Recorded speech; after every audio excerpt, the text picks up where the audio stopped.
Shop the Sherwin-Williams 4th of July sale and get 30% off paints and stains June 26th through July 6th. Whether you're refreshing your interior or exterior, we've got the colors to bring your vision to life. And with delivery, getting everything to your door is easier than ever. Shop online to have it delivered or visit your neighborhood Sherwin-Williams store. Click the banner to learn more. Retail sales only. Some exclusions apply. See store for details. Delivery available on qualifying orders.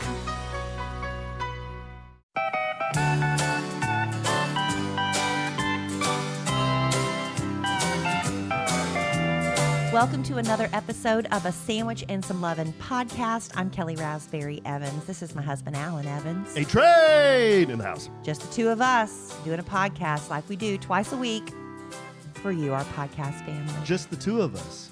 We can make it if we try, you know. Just the two of us. Just the two of us. Yeah. You and I. I would sing, but my voice just isn't what it's supposed to be. I've had this lingering cold for over a month now, and when I try to sing in the car, I try to did you hear me last night singing in the car, how my voice was cracking all over the place? There's just like phlegm all over my vocal cords. It's bad. I didn't notice that you were cracking in the car. That's because you weren't paying attention to me. I was holding on for dear life because Kelly was driving. I put my music on, and so when Alan's in his car, I let him play whatever he wants. I never say a word. Never say a word, do I? But when it's my turn in my car and I'm driving, I'm putting on my music, which I think is awesome. And I try to be considerate. I try to skip over the songs that I think you'll absolutely hate. And, you know, I did a couple last night. You were tapping your foot along. All I know is I had white knuckles and my butt cheeks were clenched. I'm a good driver. I'm a swift driver. I want to get there. Peaceful, easy feeling driver. You are, and it drives me nuts. I've learned to bite my lip, keep my mouth shut. Here, I've got one for you. Rank the drivers from fastest to slowest. I'll give you 3 names. Your husband, one Walter A. Evans. My father, one Paul H. Evans. And one Alaric Mack. Out of those 3 men, rank them from fastest to slowest drivers. Honestly, I don't know about your dad's driving. Has he ever driven us anywhere? He's slower than me. Okay, well, Al is super slow. Is Al slower than me? Yes, I would say yes. Al is so frustrating. So I'm probably the fastest of the 3. I would say so. Wow. But still not fast enough for me. My man. Have you ever been, ladies, we're running late, as we tend to do, because we're trying to look good for our men who don't appreciate it. They're just like, get in the car. And we have to be, I don't know, somewhere in 20 minutes, and we're about 30 minutes away, and I'm sitting there and I'm not saying anything, and every part of my body is clenched, and my husband is listening to some country song he's listened to on repeat, and I'm just like, please go faster, please go faster, please go faster. I'll look over, he's going below the speed limit. Drives me nuts. It may drive you nuts, but you want to know how many wrecks that I've been in, knock on wood, since I started driving at the age of 15 with a learner's permit until my age now, which is 49. You want to know how many wrecks I've been in that are my fault? Sure. Zip. Okay. You want to know how many I've been in? 0. I have had a fender bender in a parking lot. That's not a driving thing. That's because I was given a car to drive that was incredibly long, and I missed. It was just bad judgment. So I did back into somebody in a parking lot. Mm-hmm. And one time, somebody changed lanes into me, and that was their fault. That's the only accidents I've ever been in. Here's my thing, though, and I try to explain this to Kelly. You can drive the speed limit. You can drive 5 miles an hour over the speed limit. You can drive 10 miles an hour over the speed limit. In the grand scheme of things, you aren't going to get there much faster. If you drive 5 miles an hour over the speed limit from Plano to downtown, you'll get there 5 minutes earlier. Well, what's the point? But sometimes it makes all the difference when I'm running late for the radio show that starts promptly at 6 a.m. Central. That 5 minutes can make a huge difference. Why don't you tell everybody how fast, including, I know we have law enforcement that listens to us. Why don't you tell them how fast you were driving to work the other morning? Because you told me how fast. I did. I was pulled over a long time ago. No, that's not the question. Let me just preface. That's not the question. I want to preface. I was pulled over a long time ago because you know how when you're on a stretch of highway in the morning, this is why I don't take this road anymore. There's one stretch of highway I could take. Nobody's on it, but you get like this zone, like a self-hypnotized zone, and you're just like going, and you don't realize how fast you're going. So I got pulled over, and the officer, I didn't say, "Hi, I'm Kelly Raspberry on the radio," but my name really is Kelly Raspberry. So he saw my license. He's like, "Oh, hey, nice to meet you." I was like, "Yeah, I'm sorry. I was on the way to work and I zoned out." He did give me a warning, let me off with a warning, but I asked him, just for future reference, could you tell me how fast I could go over the speed limit without risking being pulled over? He said the good rule of thumb is 8 miles an hour over the speed limit. I said, gotcha. So 8 miles an hour over the speed limit, I feel like I'm in a good position. I thought you were a rule follower. I am. Well, the law is a speed limit. I'm a rule follower. If you don't get except caught. for that. Unless you get caught. No, I set it for 8. But yesterday morning, my second day back to work, you know, we've been doing the show from home. I had to drive to work. Mm-hmm. The night before, I had an allergic reaction, and I took a Benadryl. And What'd you have an allergic reaction to? To the dog. To the dog? Zoe, yes. What happened? Whenever Zoe is playing with me, and she doesn't understand how rough she is yet. She's a 1-year-old. She's still a puppy, and she's a schnauzer, and schnauzers are strong. And so she's biting me and playing, and I'm trying to get her to rough house with me like Larry does. But Zoe gets really rough, and she was kind of breaking the skin just a little bit, and her saliva, and it just made me start itching. I was getting welts on my face, and I was itching. So I put Gold Bond red lotion. You know, the Gold Bond lotion is the best I've found to stop itching. I was putting that on my face. Bunny hole, babe. Focus. And then I took you a were telling the Benadryl. story about why you were late for work. This is all built up. I'm painting a picture. Okay. So I took a Benadryl. Yes. And Alan and I both slept through the alarm. And I just kind of rolled over and looked at the clock. And I'm like, I was supposed to leave for work 20 minutes ago. It was like 5:20. No, it was like 5:30. Okay, 5:30. That makes a difference when the show starts at 6. Amen. And I live, it's like a 22, 23-minute drive. I've timed it out. So I'm like, crap. So I run to the closet. I just throw on something, throw on some shoes. I'm like, do I need to brush my teeth? I was like, yeah, I'll brush my teeth real quick. I don't even know if I peed. I think I waited until I got to work. I don't know. So I jump in the car, and I got real lucky. There was a pack of cars. They were all going like 90 miles an hour on the tollway. And so I just jumped in with them. Mm-hmm. And I got to go about 90 miles an hour the tollway. So another lesson or another takeaway we have here is if other people are breaking the law, but you're just one of then the it's pack. okay for me to break the law with them. But I was one of the pack. And then when I got off the tollway, I got in regular traffic with 18-wheelers, and then I had to go the speed limit because there was nothing I could do at that point. So you were powering a 3,000-pound machine down the highway at 90 miles an hour. With the pack. In the dark. There were street lights, but it was with the pack. And I was honest. I could have lied, but Alan put me on the spot, and I was truthful with you, my podcast family. I don't endorse driving that fast. I don't either, but I had to get to work. I think it's unsafe. I think that your chances of getting in a wreck, blowing out a tire, something bad happening, increase when you go that fast. Okay. I don't do that as a regular. You could have a husband that would just, I don't give a flip how fast you drive. I could have a husband who throws me under the bus on a podcast. No, you could have a husband who cares. Then you would take me aside privately and have that conversation and not try to make me look bad. You have gotten on here, I don't how many times, and talked about that policeman story. That's a good one. You've told it 4 or 5 times. But that's a good one. It is. But I never said how fast I was going when he pulled me over. You didn't have to answer the question. But I'm honest.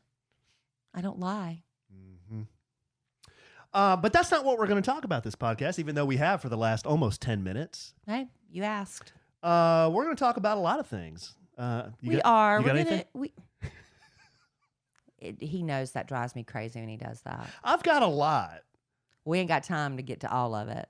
Well, we've got to get to my stuff. We've got to get to my stuff. I'm kidding. My stuff, some of it can wait. But listen, we do have to talk about Eddie Van Halen passing. Yeah. Oh, that was so sad. Very 65 sad. years old. You know, the closer you get to 65, the younger 65 is.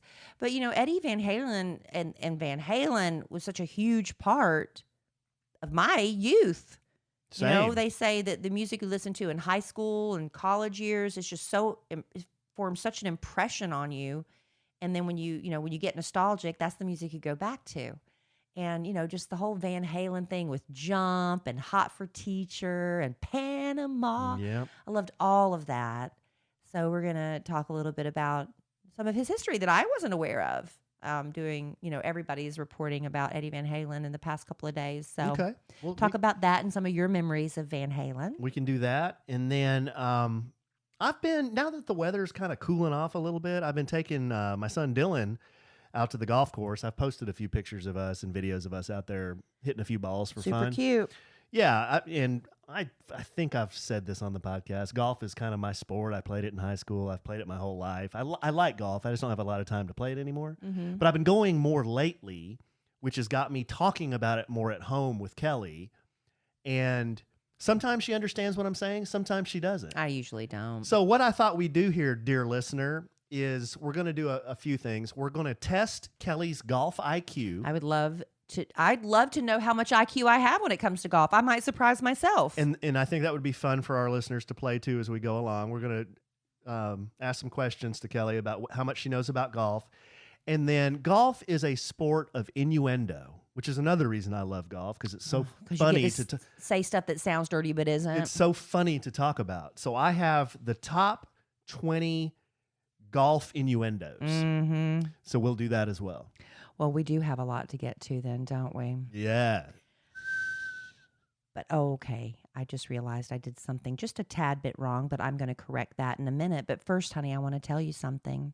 I'm really excited. The holiday season is coming up, and Alan thinks I'm silly, and a lot of the men in my life think I'm silly, but I'm already looking at Christmas. I think it's and silly that you have gift. that you have men in your life. What do you mean Men that I work with. I have men that I work What with. do you mean men in your life? What do you want me to call them? Coworker? You What do you have want a, me to you call have a them? man in It's your typically life. the men in my life that think it's silly. But ladies, it's time to start thinking about Christmas. And I think this year people really want to, I know sometimes we kind of cut back, but we've had such a crappy year. We want to go all out this Christmas. At least that's the way I feel about it. And I was watching TV the other day and I saw this commercial for Jenny Kane. I was like, man, I love that cool California vibe that I was feeling off of that. And then lo and behold, they became a podcast sponsor. Mm-hmm. And Alan is just in love with the products. It's that cool basics, that California breezy kind of feel. But these are the wardrobe basics that can carry you for years and years to come. And these are basics in style that don't go out of style. Never. I got never. a navy pullover fisherman sweater. Mm-hmm. Crew neck, and I'll be wearing this sweater for 10 years. I know, and it's stuff that it's just the quality that's going to last.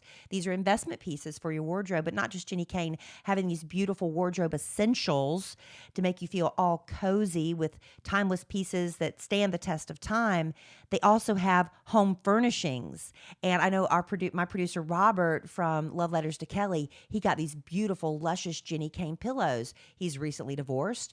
And when you're a bachelor and you're like, I still want my place to feel really happy and cozy. Robert used to be a California guy. He lived in California. He's like, Jenny Kane, I love Jenny Kane. It's a California tradition, and now it's available for all of us. Now, their signature pieces with Jenny Kane is the mule. It's the leather slide. Whenever I wear my mules, I get so many compliments. This is the classic shoe that started it all. They're just effortless. They're chic. They're versatile. You put them on with jeans and one of the sweaters, and you look instantly pulled together. It's just something about a mule. And like Alan said, he got the fisherman sweater. They have the cocoon sweaters from cashmere to cotton that really you can wear year round depending on where you live. And it makes getting dressed just the easiest part of your routine, and we're going to save you some money too. At jennykane.com. Yeah, at jennykane.com, and get 20% off your first order when you use code SANDWICH at checkout. That's jennykane.com, promo code SANDWICH. That's JENNIKAYNE.com,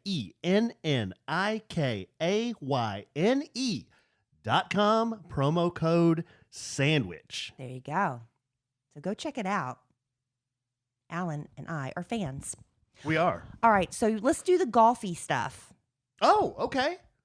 Okay. Or well, let's end with Eddie. Well, let's do golfy stuff first. Okay, so have fun at the beginning and then be real beaten down at the end, huh? Okay, you want to do the sad stuff at the No, beginning? it's fine. We don't have to be beaten down. We can celebrate our memories. I would like to do that. Eddie Van Halen. Okay, why don't we do this? Why don't we test your golf IQ first? I would love it. I have a simple 10-question quiz. All right. And good, strong listener, I want you to take this with us, okay? What do you need, a pen? Well, I was looking for a pen, Well, but of here you course go, I honey. can't They're find always anything right in my here. own office. Oh, here we go. Okay. All you do is ask your wife. Okay, test Kelly's golf IQ. Golf is a sport that not everybody plays, so there's a lot of terminology you may or may not be familiar with. Question number 1. Kelly, what is 2 over par on a golf hole called? Oh, well, I What- know par means you get that's like the average number of strokes it takes to get the ball in the hole, right? And I know there are things called eagles and birdies. I'm going to go with birdie. Well, that is incorrect. 2 over par on a golf hole is called a double bogey. Is that good or bad? That No, is- that's bad. That's bad. Okay, question 2. What is the second 9 called on a golf course? The back 9. The back 9. Ding, ding, ding. Good job, babe. That's easy. You're 50-50 now. Question 3. What golf course is the Masters played on every year? The Augusta. The Augusta National. There you go. Ding, ding, ding. That is the official name of the golf course, the Augusta National. You get that one right. And they wear green 2 for 3, babe. or yellow jackets. 2 for 3. Green. Good job. Green? Question 4. What famous golfer's first name is Eldrick? I don't know. Really? Well, that would be Eldrick Woods. Well, that'd be Tiger Woods. Why Eldrick- would I know his name is Eldrick? I don't know. Why would I know we're that? Testing your golf IQ. There you go. You missed that one. So you're 2 for 4. Mm. That's okay. You're doing pretty good. Question 5. What is another name for a double eagle? Well, I bet that's 2 under par. It is 2 under par in a hole, but what's another name for that? Well, I was right then. No, it is an albatross. Oh, I've never heard of that. Albatross is negative. Okay. Albatross hanging around your neck is a negative. That sounds like a positive. That Question, doesn't make any sense. Question 6. Name 2 it's not really a question. Name 2 LPGA golfers, past or present. Just 2. Is that women? That is the Ladies Professional Golf Association. Okay, there was a Yvonne Goolagong, and I remember Wow. her. Okay. The only reason I know Wow. is because she had a clothing line. Yvonne Goolagong. And I believe it was at JCPenney or Sears when I was growing up. JCPenney. And I just remember how fun it was to say Yvonne Goolagong. Good job, babe. So I know Yvonne Goolagong. There's one. Is she even alive? Dead or alive, I don't know. And then I know there's some girl like named Swan or something. Swan? Let me think of another one. Yvonne Goolagong and... Oh, come on, babe. One pro female golfer, past or present. All I can think of is tennis players right now. Let me think. You could name Yvonne Goolagong. Because I told you, I remember but you her can't- clothing line was Yvonne Goolagong. Uh-huh. Let me Wow. think of a girl that golfs. I know there's like, isn't there like a girl that's like something Swan? I mean, we do have a time limit on each question, too. I can't think of another You can't one. think of another one. Mm-mm. Well, you get half credit for that. How about Nancy Lopez? How about Michelle Wee? How about That's who I was thinking of. Annika Sorenstam? No. How about Natalie Gulbis? Nope, never heard of her. Never heard of her. Okay, all right. So you get half credit for that. Okay, next question. Question number 7. Name one golf club maker. Name one company that makes golf clubs. I know this. I know this because They're screaming at you right now. a maker of a golf club. Yes. One. Just one. I know this. Title. Title? I can't accept titles. No. Isn't there a Title Golf I'll Club? give you one more chance. I'm going to go with the Arnold Palmer collection. The Arnold Palmer collection. I bet there is. That is incorrect. I bet there's an I th- Arnold Palmer collection. I think you were Titleist. You were looking for Titleist. Titleist, yeah. I got it. I thought of it at the last minute. Titleist. Okay, I'll give you credit for that. That was I knew it was title something. Okay. Titleist. I thought of it. Titleist, Ping, TaylorMade. Okay. TaylorMade, I've heard of that. What is another name for a sand trap? Well, that's the big bowl of sand. I would Right. probably call it a litter box because it looks like a litter box. Is that right? A bunker Oh, or a hazard is another one. it looks like a big litter box. So we'll give you an X on that one. Okay. Question 9. St. Andrews Golf Course, the historic home of golf, is located in what? Scotland. All right. Good job. I know that golf started in Scotland. How'd you know that? And it was guys only, ladies forbidden or something, right? Isn't that gents only, ladies forbidden? Isn't that like the rule that the acronym? Doesn't sound like a bad deal. Just kidding. And then question 10. What is one under par on a golf hole called? Well, it's either going to be an eagle or a birdie. Is it a birdie? It is a birdie. Is it a birdie? It is a birdie. I knew it was an eagle or a birdie. Good job, babe. So you got 1, 2, 3, 4, 5, 6. 6 out of 10. 60%. That's not bad. How did you do, dear listener, compared to Kelly? She got 60%. That's not too bad. It's not. That's not too bad for the layman. And you said you want to play more golf. Well, I thought it might be, fun, but Kid Craddock, may he rest in peace, he took me to a driving range once, and he said I did have a lot of natural ability, but I was like, I don't want to stand out here in the sun all day. There's not like a lot of shade on a golf course, and I burn. And so I never did play again, but he said that's okay because men play golf to get away from their wives. And so I didn't know how you felt about that. I wouldn't mind driving your golf cart for you. And I don't know if I have the when I messed up my arm, I don't know if I'm able. I know I can't do volleyball. I can't because that hurts for me just demonstrating an overhead serve because I've got all these problems in my shoulder. I don't know if that motion is good for me to do. Well, we'll get out there and try it. Now, here's another thing we're going to do. I might need surgery. Is it worth it? We're going to go through the top 20 golf sayings. And these are things I've said. I have seriously said these things, not as a bit. Just on the golf course, you're playing with somebody, a friend, your dad. I have said these things. Now, you tell me what you think about these things or if you even know what this means. Okay. Okay, number 20. You split the short grass. That's deep. I guess I don't know, you shot the ball off the course into the weeds or something. No, you split the short grass. You hit it in the fairway. That's long. You hit it a long way. You split the short grass. That's deep. Number 19. I really enjoyed that threesome. Well, you played with 2 other players. Yes. So there's 3 of you total. Yes. I've said that. 18. Keep your head down and spread your legs a bit. That's your position, and you keep your eye on the ball. Yeah. Right. That's just getting ready to hit the ball. Right. When you're trying to teach somebody how to play. Yeah. You hear that a lot. Yeah. Keep your head down and spread your legs. Right. Question 17, or number 17. I just shaved the hole. I guess that means you came really, really close to it, Yes. but didn't go in. Yes. That's and I've said that. 16. I tugged it a little. You probably didn't do a full swing. You held back a little bit. You tugged in. A tug is when you pull it, like you hit it left. That's a tug. Oh. I tugged it a little. I've said Oh. that. I've tugged it a little. I Oh. tug it all the time. I don't know. 15. That's a hole to be respected. It's a really hard one to get a Yes. ball into. Absolutely. 14. I have said guilty. You can either ram it in the back or let it fall in gently. You could either hit the ball like really hard at the cup, or you can hit it so that it just kind of dives into the hole. Okay. You can ram it in the back, or you can Like let you it. have a choice. Don't you just hit it and it ends up No, where it you don't have a goes? choice. There are several lines when you putt. 13. It looks pretty wet down there. It's been raining or the sprinklers just ran. 12. He snuck that in the back door. The ball went around the back and then did a curve and came in and went in the hole. Like Tiger did that one year at the Masters, that real famous shot.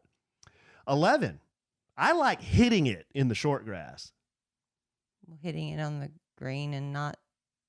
Yeah, keeping it in play. Yeah. Yeah, just keeping it in play. I like hitting it in the short grass. Who doesn't? I mean, I don't know. why would you even say that out loud? Because It's like saying I like pie. Everybody likes pie. Yeah, Why wouldn't you want to hit it there? good call. 10. I think my shaft is too long.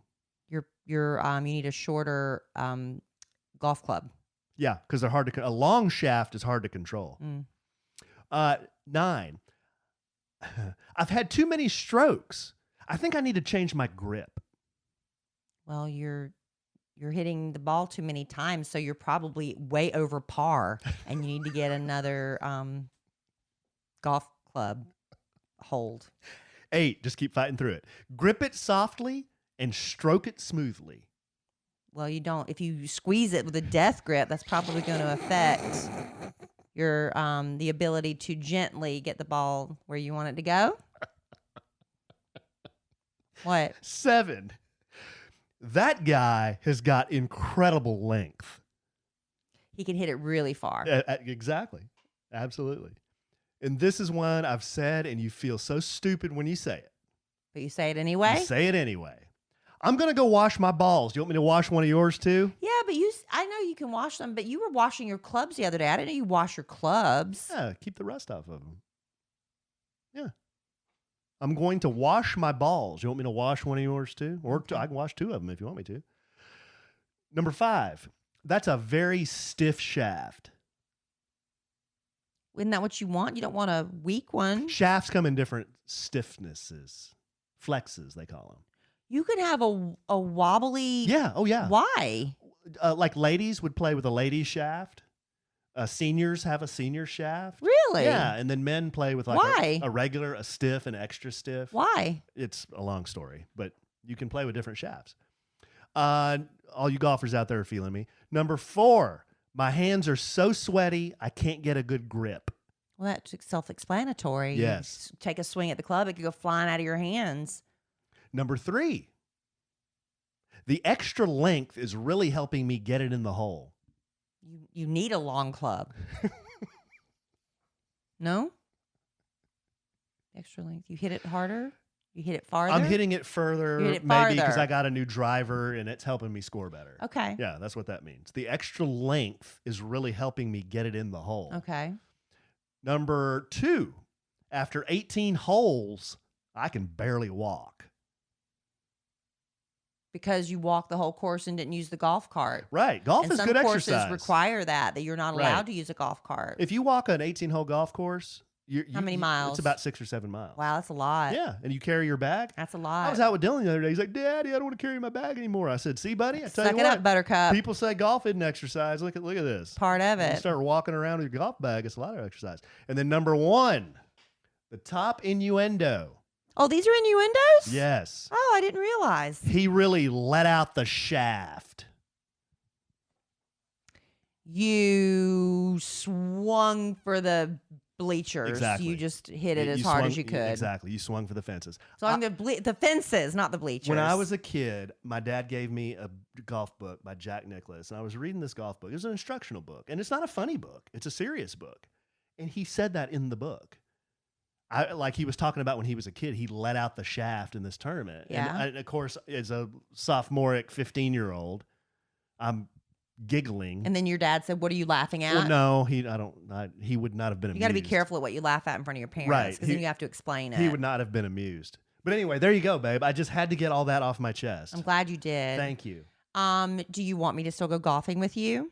Yeah, no, the times that you have gone with me, I think I think it's been a lot of fun. We went one time. I think it's very sexy to watch you golf. We went one You time- become a different kind of, you take on a different persona. Who? You. Really? Yeah, you're not nearly as annoying when you're golfing. Wow. And you're just kind of like sexy, and you're just Oh. that one glove is really Wow. hot, and your little golfing outfit Am I real is very confident? cute. And when you swing, and the way you're standing there after you swing, you just watch the ball, and then you just kind of let the golf club just kind of drop and watch it go. It's so sexy. See? It really is. There's a lot of innuendo in golf. That's not innuendo. That's just sexy. I like to either ram it in the back or let it fall in gently. Oh gosh, just I tend to you like. make me not want to go golf with you. Well, I tend to like to let it fall in gently. But you don't say things like that with me on the golf course. You might do it with your golfing buddies. No, you would say it. No, seriously, you would say it, but not in an innuendo way. These are things you say in golf, and that's why I thought they were so silly. Mm-hmm. No, you would. You don't say those things to me when I'm we're gonna- out there. Hey guys, I'm gonna go wash my balls. You want me to wash one of yours Okay, too? okay. You say that. But you don't say, I'm going to wiggle up on my long shaft. That wasn't and one of them. ram it in the hole backwards. That wasn't one of them. You don't say stuff like that. But if a guy was showing you his new driver, mm-hmm. you'd look at it, you'd be like, wow, that's got a really big head on it. Is that the 460cc head? That's a huge head. Dude, what kind of shaft you got on this thing? That is a stiff shaft. I mean, you would say that. Really? Yes. Okay. Would you say that to me? Well, no. You know, like, here, just take this one. Oh, well, yeah. Just take this one. Yeah, here, take this, stand over there, keep your head down, spread your legs, and hit it. Keep your eye on the ball. Does make a difference. Yes. Well, I don't know. Maybe I'll go golf with you. I want you to. On a cloudy day. You, me, and ED and Robert went one time. Had a great time. And I think Yenna was with us, too. Yes, Jenna likes to golf. She was trying to work on her golf game. We went on a Kid Craddock morning show. Nationally syndicated. Vacation. This is when I was still trying to impress Alan and act like I was a good sport and would tag along and do things because I was so fun. And I went and I hit a few balls with you, but I mostly drove the cart. You putted. You drove the cart and putted. But you know what? You don't have to beg me to do.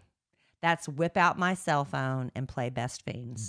You never have to beg me because I love it. You got Dylan playing this now, too. Yes. I'm raising him right. Raising him right because Best Fiends, it's a great, fun, problem-solving, puzzle-solving, handheld game. You can just play it whenever you want. If you're like when Alan and I were watching a real intense show on Netflix, and I have to either leave the room or find something to distract myself, I pull out my cell phone and start playing Best Fiends. So I'm playing Best Fiends and I'm kind of watching the scary stuff out of the other side of my eye. It works wonders. If I'm sitting in carpool line and I'm wanting to, what am I going to do sitting here for the next 20 minutes? I whip out my phone and play Best Fiends. And it's really fun. You get to these different levels. Some of them are a little more challenging than others, but that's why you collect all these cute characters because they have different skill sets and help you defeat the slugs, get past that level and move on. So there's like that real good feeling of satisfaction and not frustration when you just can't get past a level. I don't want to play games like that. I just want to have a good time. So if you want to check out the binge-worthy Best Fiends, because right now they've had over 100 million downloads and counting. It's free to download with literally millions of 5-star reviews on the Apple App Store and Google Play. And they're adding more levels, more events, more challenges all the time. Heading into the holidays, I guarantee you they're going to have the Halloween characters out soon, the Thanksgiving, and then the Christmas. It's always a lot of fun. And it's great to get the kids involved too. It's something y'all can do, compare each other's levels and have fun. I think it's a great way to bond. Download Best Fiends free today on the Apple App Store or Google Play.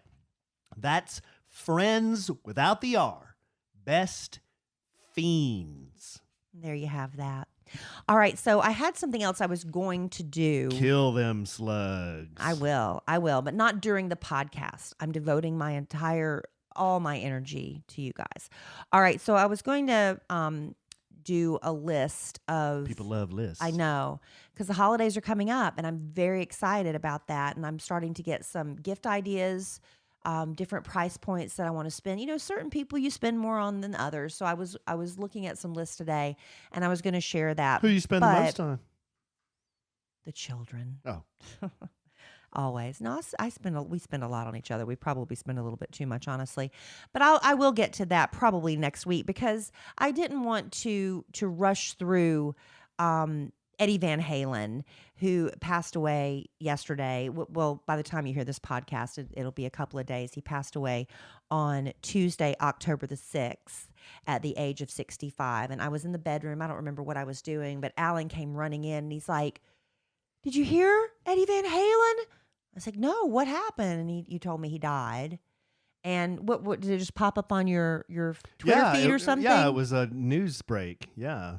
And sad. I mean, like Kelly said, she listened to Van Halen. I was telling her right after this, and I told her, I said, 1984 was the first cassette that I ever had. Yeah. And I listened to that until it wouldn't play anymore. And then Van Halen 2, their second album, that was the first CD I had. So I can vividly remember I was sitting in journalism class in the 7th grade. And I was sitting there doing some work or something. And I remember another kid in class, it was the 80s. It was right in the middle of the 80s, but he's like, yeah, man, you heard that new like 1984 album, Van Halen? I'm like, yeah, I got it on cassette. He's like, yeah, that Panama song's hot. I can remember vividly him talking about Panama. Reach down between my legs and Yeah. ease the seat back. And I would be, I went to Florence Christian School, and hearing that song was just like a little bit naughty. And I loved Van Halen. I thought David Lee Roth was so fun, jumping around on stage. It kind of, later on you found out that Eddie and David had a very tense relationship, very tumultuous. But just reading about all these newspaper articles, the New York Times, Rolling Stone, they're going to be paying tribute to Eddie Van Halen, and I learned out some stuff about him that I wasn't aware of. If you don't mind, I'll just do a little trip down his history. I've read a lot about how he grew up getting into music, and it's really interesting. Well, he was born in Amsterdam, and his parents were Jan and Eugenia Van Halen. That was his real name. His father was a struggling Dutch classical musician. He played the clarinet, saxophone, and piano. And he met Eugenia while he was touring Indonesia. She was born in Indonesia, so that's his descent, Dutch and Indonesian. And anyway, they relocated when Eddie was just 7 years old to Pasadena. And his mom worked as a maid, and his father worked as a janitor as he was trying to get work as a musician. Wow. And they also didn't speak English. The little boys did. Alex, his older brother, was 2 years older. So while they were trying to learn English, Eddie and Alex started taking piano lessons. And Eddie later told an interview with Rolling Stone, he never learned to read music. He would watch the piano teacher's hands and then just copy what the piano teacher did, and fooled the teacher for 6 years. He was just that good. Don't you wish man, can you imagine having that kind of talent? No. And not being able to read music? Like it makes no sense. So the boys, they were really inspired by the Dave Clark 5. And this is where I'm like, are you serious? Because this doesn't make any sense to me, the timing on this. They said in 1964, when Eddie was only 9 and Alex was 11, they started their own band. Eddie was on drums and Alex was on guitar at first. But Eddie was always the mastermind. Everybody would tell you he was the driving force behind all the creative decisions with the band. And he realized Alex is better on percussion than I am. So they switched, and Eddie became the lead guitarist, and Alex went on drums. So at first their band's name was the Broken Combs. I didn't know that. 9 and 11. That's the name they came up with. I don't know at what age they changed their name to the Trojan Rubber Company, but it's a good bit. I bet their parents did not know what that meant, but they sounded still pretty young when they did that. In 1972, they formed a new group called Genesis. There was already a band. And there was already a band named Genesis, but they were just kids. Yeah. Anyway, they rented a sound system from some guy named David Lee Roth, and they eventually hired him to be their singer. But Eddie later said, because they did not have a great relationship, and maybe Eddie was just taking a dig at him, or maybe he really meant it, but he said they only hired David to save rental money. They don't have to pay you to rent your sound system if we let you be their lead singer. Oh. So 2 years after that, they hired Michael Anthony to be the bassist. They changed the band's name to Mammoth. And then they were like, let's go with Van Halen. All right. So they were playing clubs in Pasadena and Hollywood, and they were getting a real, passionate following. And one of the people who really liked them was Gene Simmons and Kiss. And he was so enthusiastic about the band, he produced their demo, took it to Kiss's management, and said, you want to sign these guys? And the guy passed and said no. Uh-oh. That was a big mistake. But then they had a rep from Warner Brothers who went to see them perform at the Starwood Club in LA one night, signed them that same night. And they did their debut album in just 3 weeks. They released it in 1978. It broke the Billboard Top 20. And very quickly, that's when people realized Eddie Van Halen is something very, very special. The things he could do with a guitar. I mean, there were so many comparisons to Jimi Hendrix. People would argue to this day who was the better guitarist, Eddie or Jimi. They were totally different. Totally different styles, but who was the master of the guitar, right? I don't know. But they said he really, on his solo piece, Eruption, they just like, they people looked to that. They said that's when he did the finger tapping technique. and that he could do fun things with his guitar. He can make it, you've heard on the songs with Van Halen where he can make his guitar sound like, cackling hyenas, or they said diving bombing planes, So anyway, very interesting things he could do. But the 1984 album, Allen was talking about, Eddie played the keyboards on that, gave the band a bit of a different sound. It was the 80s. Everybody was doing that Everyone techno thing. was using that, yeah. And that gave them their only #1 song, Jump. How about that? They had some really big hits. Their songs would hit the top 10, but Jump was the only #1. And that's my daughter's favorite Van Halen song. Do you know why? Why? It was featured on Glee. Oh. Glee did I did not know that. Yeah, she has been introduced to so much older music and classic music because of Glee, which is really fun. You should hear her music playlist. It's crazy. I'm like, why are you listening to that? Well, that's good because the old music's better than the It new is. music. It is. Anyway, Eddie did. That's an old guy comment, but Yeah. Well, Eddie, if you remember, he worked with Michael Jackson on Beat It in 1983. And Eddie not only did the solo, he rearranged the whole song. Can you imagine how much respect Michael Jackson had for Eddie to allow him to rearrange the song? Because Michael was a perfectionist, and he's like, I don't think I knew that. Yeah, well, I knew he was a soloist, but I didn't know that Michael allowed him to rearrange the song. Well, now Eddie's getting all this praise, and there became the clash of the egos. He and David Lee Roth's relationship just got really frayed, and David ended up quitting the band in 1985, and he went solo, and he had a successful career. Yeah. He did. Yeah, it was Just a Gigolo. It was okay. Well, I mean, he did. The music was a lot different. I liked it. Yeah. And he did California Girls. Right. I liked him. Anyway. Remake. Still fun. Yeah. Sammy Hagar took his place. And 5150. Would you like better, Van Halen or Van Hagar?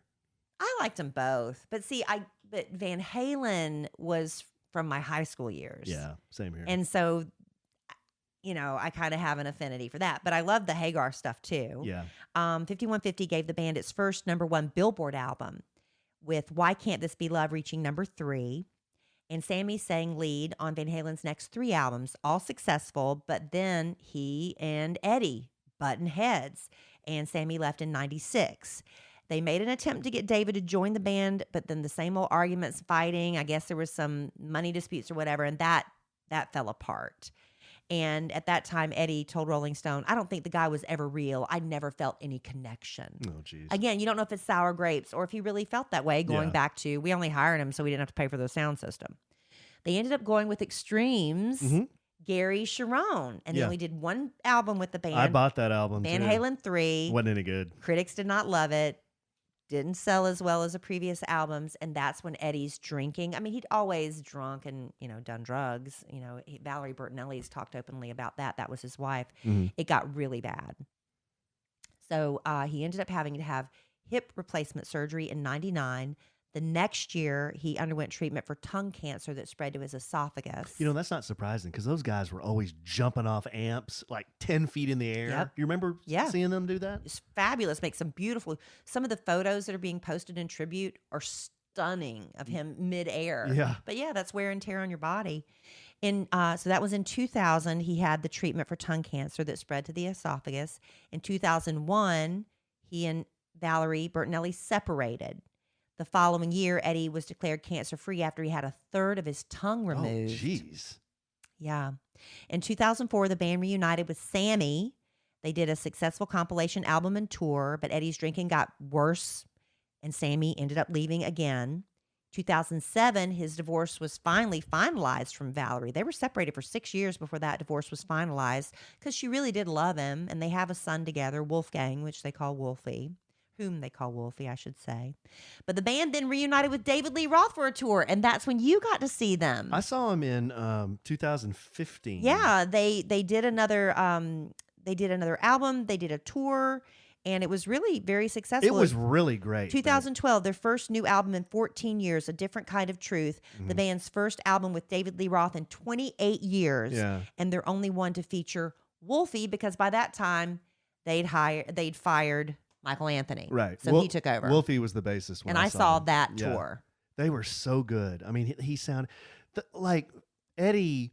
He was the only guitarist, but it sounded like there were like 3 guys playing guitar. 'Cause he's whereas just so like fast. I know. Whereas if like you see a band like Metallica, you can tell that there's 2 guys playing like their parts. But Eddie, he could sound like he was playing like 3 different parts at one time. Crazy genius. Yeah. Crazy genius. It was amazing.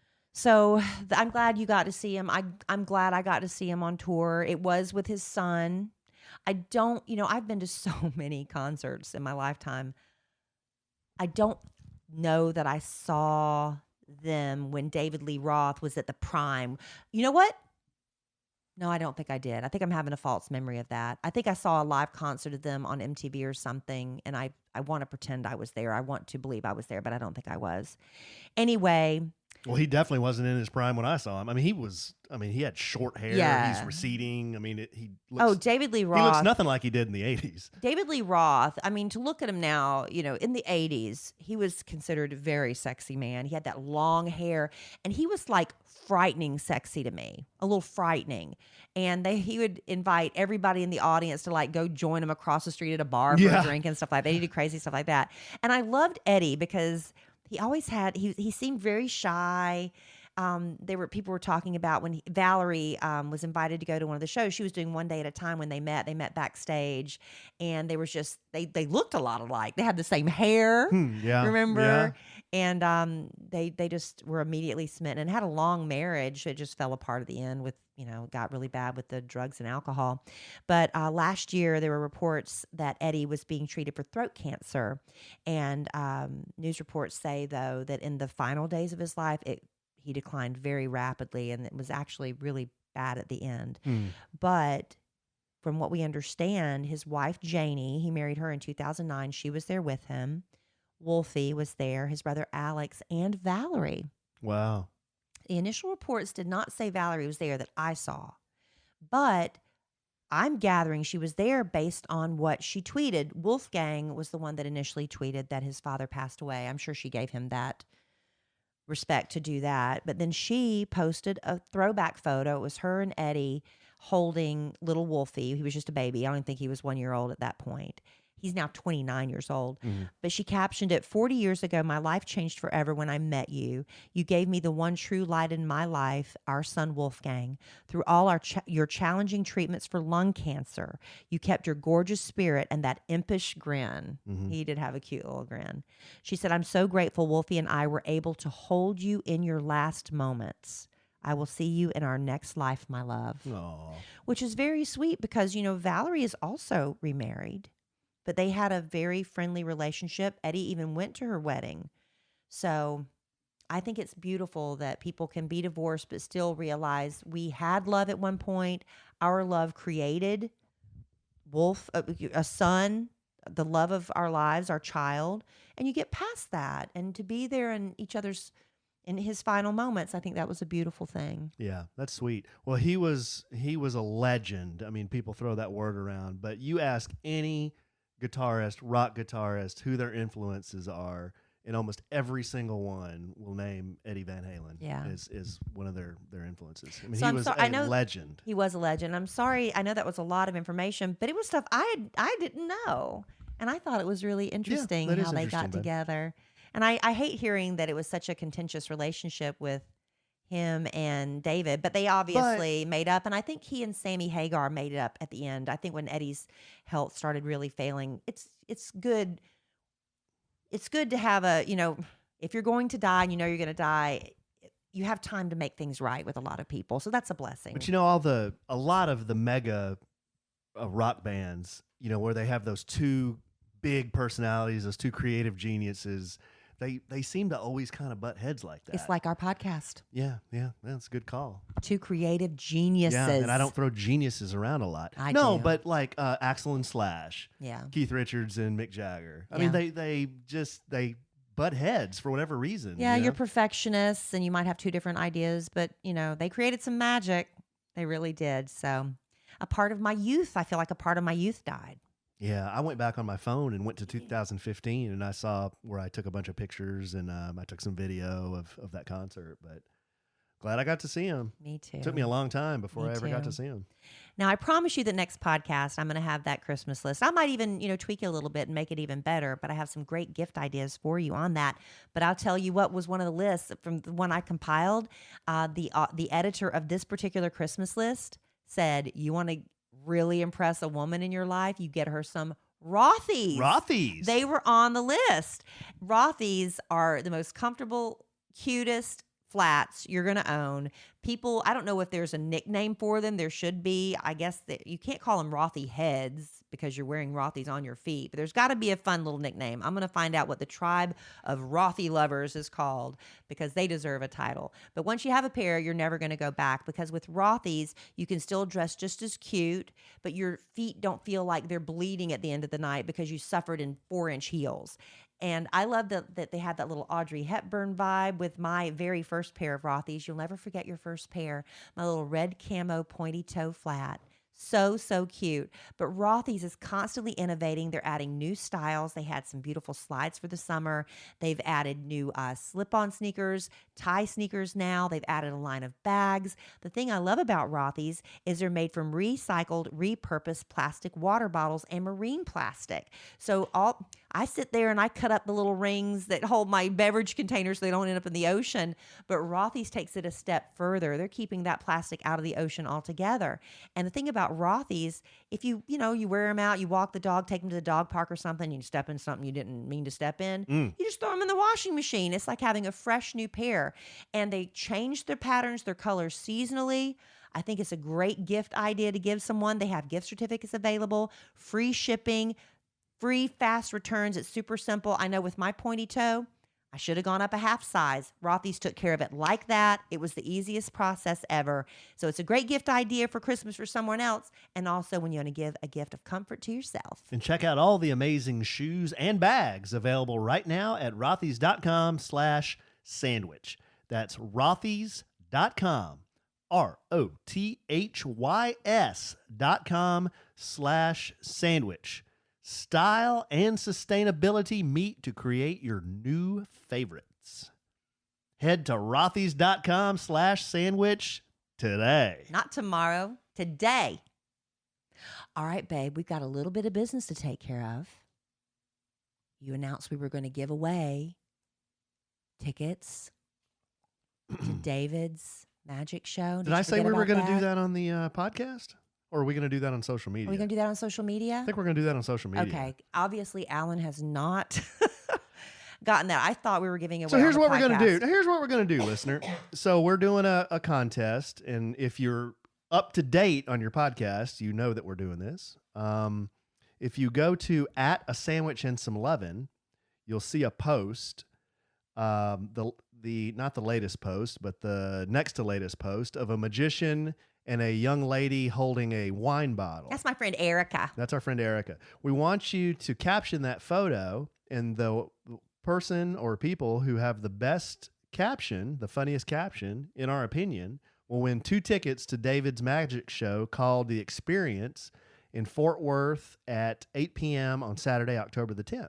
It's at the Fort Worth Club. So you don't have much time because we are going to announce this winner on social media either Thursday or Friday, probably tomorrow. Yeah, because people have to make plans. People got to make plans, yeah. So we'll get that done. I'm sorry. I thought we were going to do it on the podcast, but maybe I'm just having another false memory. Well, like I thought I went to see Van Halen when I was in high school, and I obviously did not. No, that's okay, babe. We'll do it on social media. Okay. And bonus, if you're interested, David will tell you the Hello Hand story. If you're interested, he will. Yeah.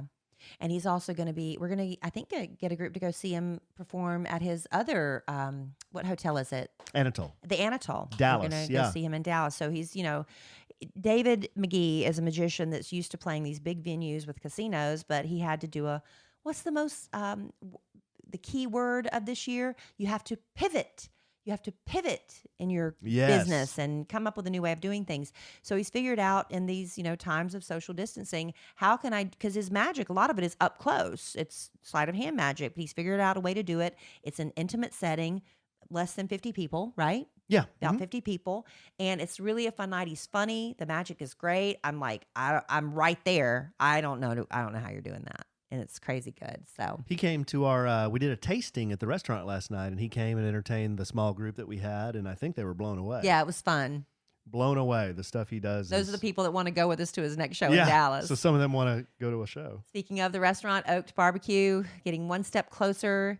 Dealing with the city is often an issue. You know, we want to open tomorrow, but, you know, you still have to wait on certain permits and licensing, and I don't even know. Thankfully, I'm not involved on that end of it, and neither is Alan. But the people that are involved with that are really trying to make it happen, and we're hoping by the end of October, we'll finally be able to entertain some of you and meet you at the restaurant. It's going to be so much fun. It is. It's really shaping up Excited. nice. It looks great inside. The food is, and I know we're involved with the restaurant, so we have to say the food's good. It is. But the food's good. It really is. I mean, it's amazing. I'll tell you, I know we have a lot of podcast listeners across the country, and a lot of people, like, when you grow up with a favorite restaurant or something, and we hope that Oak Barbecue becomes a favorite restaurant for a lot of people, and they move away, it's like, man, I wish I could have some of that barbecue again. You can, because they're going to be shipping. This barbecue is going to be available to ship nationwide. So that's the really fun part. So maybe you don't have time to make a quick weekend trip from, I don't know, where? Pick a place far away. Baton Rouge. Baton Rouge. Maybe you don't have time to drive down. Baton Rouge, you could drive. Or Baton Rouge if you're from Texas, I guess. I thought it was Baton Rouge. Maybe you're listening over in, I don't know, G'day, mate. Portland or somewhere over there. I'm trying to think of the far part of the country. Why you got to bring them into it? I'm trying to think of far part of the country. Oh. Par fart. You know, I'm tired. You can't say fart. I know. I said par fart, but I meant to say far part. Oh. Anyway, it's going to be available for shipping, which is really exciting. So stay tuned for that. Next week, I'm going to have the Christmas gift ideas for you because it's time to get started. It's closer than you think. And I know it's a barbecue place, but we have a pastry chef who's taking desserts to another level. Kelly doesn't like go ape over a lot of stuff. She was going ape over this, no pun intended, over this monkey bread. Why is oh, okay, that's the pun. Thank you. Yeah, I love cinnamon ice cream, and I said, could you please make cinnamon ice cream part of the regular menu? So cinnamon ice cream is always going to be available. Homemade. She's not buying this from Cisco. And they're going to have, this is like homemade. And they're going to have a flavor of the week that they'll always change out, but cinnamon will always be there. Well, last night she let us try her monkey bread with the cinnamon ice cream. I was like, oh, man. You gain a pound per bite. Yeah. Yeah. Yeah. And I've got somebody actually called me out for the weight I've gained during quarantine. A listener. Who called you out? Somebody said. Who? They weren't being mean. They were just like, it's obvious. Body shaming. It's not body shaming. A lot of people gain weight during quarantine. A total stranger called you out and said that you gained weight. Just saying it's obvious that I've gained some weight during quarantine. And it's true. I'm not crying about it. You know what I'm telling you to do? Pound sand. Go sit on the beach, put your butt on the beach, ball up your fists, and just pound sand. Just pound sand. But it didn't hurt my feelings because it's the truth. You know, I have put on quarantine weight. Or crack 2 eggs and put them in your shoe and beat it. But it's a bunch of bull. But I'm back on the program. I had a really good day today. How can you be okay with that? Because it's true. Why would I be mad at what's true? I put on quarantine weight. A lot of people did. Some people came out like a butterfly emerging from the cocoon. It's like, wow, so you went on a weight loss program. You're pumped iron. You came out. It's okay for anybody now to comment on your transformation. But it's not like they were just saying, you know, like, obviously you've put on some quarantine weight. Yes, I have. Man, you guys are getting a lot of that because weren't they throwing JC saying he was a thick guy now or something? People like to comment. THICC thick. They comment on what they see, and that's what she saw. But it's fine. It's true. So I had a good day today. After the monkey bread last night, I had to kind of tap the brakes. You could do anything in moderation, right? You just have to learn to moderate heading into the holidays. And I'm going to be sitting on a beach with this guy over Thanksgiving break. Who's this guy? This guy. Who's this guy? You guy. I'm going to be sitting next to you, and I want to look cute. So I'm going to rein it in and get back on the program. I'm up through quarantine, I'm up 5. Yeah. I mean, you know, I'm not thick, but I noticed some of my skinny guy jeans are a little hard to button. Well, I think getting back into a regular routine of work is going to be helpful for me. Yeah. So anyway, and me there's too. that. Me too, because when you do that, then I get up early, I take a shower, I get ready, I do stuff. when you're here, I just go sit my fat ass on the couch with my laptop because Why? I can't 'Cause get in I'm because I working. can't get in my office. What are you doing in your office when I'm at work?